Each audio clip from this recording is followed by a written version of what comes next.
right, today we're gonna bring two quote hangers. All right, these are made of bamboo, very durable. They come with the actual backing, a couple tools and screws that you need to know about, and then the extenders. This is to extend into making one. So these are two, A and B, A and B.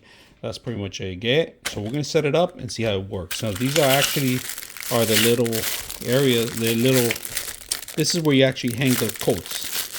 So you screw these on after you set it up. So let's go ahead and set them up and see how it looks. This is, make sure they're facing up. Both of them are facing up. So this has to be B, the bottom.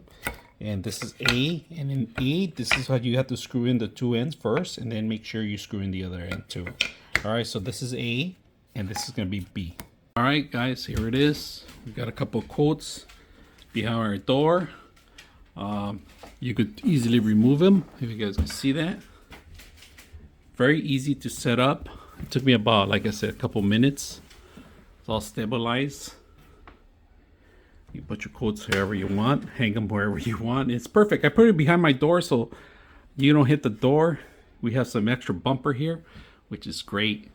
So like I said, you can remove these, put your hat in there, your coat, your sweater, and hang them down. So very simple, easy to use. I hope you guys enjoy the video.